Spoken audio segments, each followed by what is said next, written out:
Good day everyone, my name is Marjorie Dimaano from Tanawan Cluster and I am Octoberan student. Today I'll be discussing about the Reformation. So this is the historical background of Reformation. Began in the early 16th century around 1517, triggered by corruption in the Catholic Church, Martin Luther's 95 Theses in Wittenberg, and last, rise of Protestant denominations. So, the Reformation began in the early 16th century, around 1517. It was a major religious movement that changed the course of European history. One of the biggest reasons for the Reformation was the growing corruption within Catholic Church. Practices like the sale of indulgences, where people paid money to supposedly reduce punishment for sins, angered many believers. A key movement that sparked the movement was when Martin Luther, a German monk, nailed his famous 95 Theses to the church door in Wittenberg. These theses were a list of arguments against the church's abuses and called for reform. Luther's ideas quickly spread across Europe, thanks to the newly invented printing press. This led to this rise of new Protestant denominations such as Lutheranism and Calvinism, which challenged the authority of the Catholic Church and promoted direct access to the Bible. So next, causes of the Reformation. Sale of indulgences and church corruption. Rise of humanism and individual interpretation. Printing press is spreading ideas quickly. Political and economic dissatisfaction. So, the Reformation was caused by several key factors. So, first one, there was widespread corruption in the Catholic Church.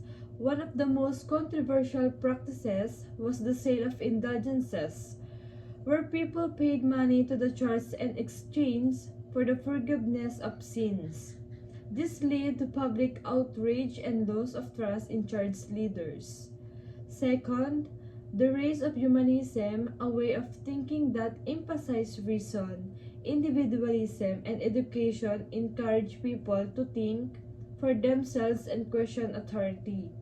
This helped people begin to interpret the Bible on their own instead of relying only on church teachings. Third, the printing press played a hug role. It allows idea to spread very quickly across Europe, especially writings that criticize the church like Martin Luther's work. Lastly, there were also political and economic reasons. Many rulers were frustrated with the church's power and wealth. Supporting the Reformation gave them more control over their own territories, and all these causes combined to create a powerful movement for religious change. Key features of Reformation literature. Religious reform as central theme. Reformation literature had a strong focus on religious reform. Writers used their works to challenge the authority of the Catholic Church, to spread new religious ideas. This was a major shift in how literature was used. It became a powerful for expressing beliefs and inspiring change. Use of vernacular language, German and English. Another important feature was the use of vernacular languages. Instead of writing in Latin, which only educated elites could understand, reformers like Martin Luther wrote in the local language of the people, like German or English. This helped ordinary people read and understand and religious texts on their own. Direct engagement with the Bible. A big part of Reformation literature was the direct engagement with the Bible. People were encouraged to read and interpret the scriptures themselves, rather than relying only on priests of church officials.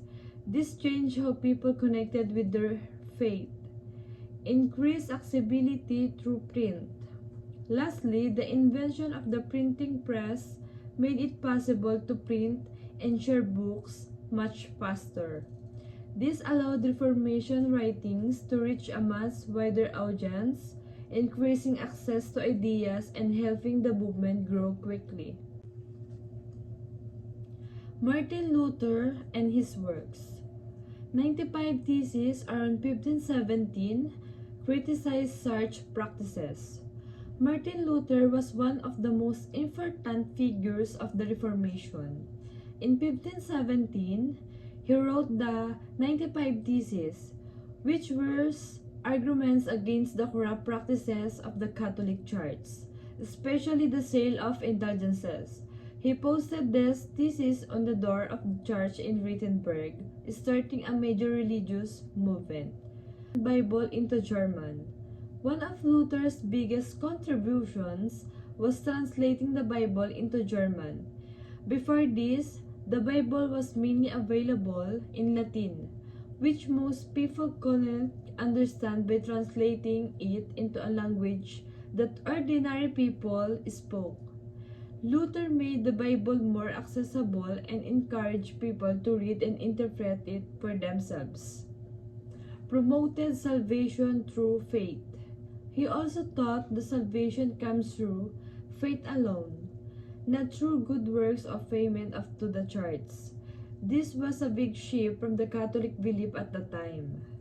Emphasized the priesthood of all believers. Lastly, he emphasized the idea of the priesthood of all believers, which means every Christian has a direct connection to God and doesn't need a priest as a middleman. This idea helped break down the strict hierarchy of the church and gave people more spiritual freedom. Emphasize on God's sovereignty and predestination. Other reformers also made a big contribution. For example, Hildrich Zwingli from Switzerland also pushed for reforms in the church similar to Luther. William Tyndale from England is known for translating the Bible into English. Like Luther, Tyndale wanted ordinary people to be able to read the Bible in their own language. Other reformers Hildrich Zwingli, William, and Tyndale. Together, these reformers helped spread new religious ideas across Europe and shape the development of Protestant churches. This is the role of printing press.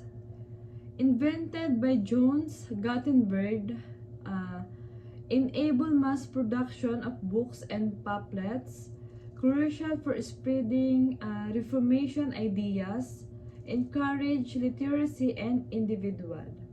The printing press invented by Johannes Gutenberg in mid-15th century played a hug role in the success of the Reformation. Before the printing press, books were copied by hand, which made them rare, expensive, and mostly available only to the wealthy or the church. With the printing press, books and pamphlets could be mass-produced for the first time. This allowed Martin Luther's idea, especially his 95 Theses, to spread quickly across Europe. People were able to read new religious texts and reformist ideas much faster than ever before. It also helped increase literacy as more people learned to read in order to understand the Bible and other writings. This printing press gave individuals the power to access knowledge on their own without relying only on press or scholars. That's why it is considered one of the most important tools of the Reformation. And last, literary legacy of the Reformation. Emphasize on education and literacy. Raise a personal religious experience. New genres religious tract, theological treatises. Inspired later movements like Puritanism. The Reformation left a powerful literacy legacy that shaped future generations. First, it placed a strong emphasis on education and literacy. Reformers believed that everyone should be able to read the Bible themselves, which led to more schools being opened and literacy rates rising across Europe. Another key impact was the rise of personal religious experience. Instead of relying only on church leaders to explain faith, individuals were encouraged to build a direct, personal relationship with God. This shift was reflected in literature that focused on personal reflection and spiritual growth. The period also saw the birth of new literacy genres like religious tracts and theological treatises. These were written to educate people, defend new beliefs, or pursue others joined to reform movement. Lastly, the Reformation inspired later religious movements such as Puritanism, which continued to focus on strict morality, Bible-centered life, and plain, direct writing. This movement carried forward the values and style introduced by the Reformation. And that's all. Thank you.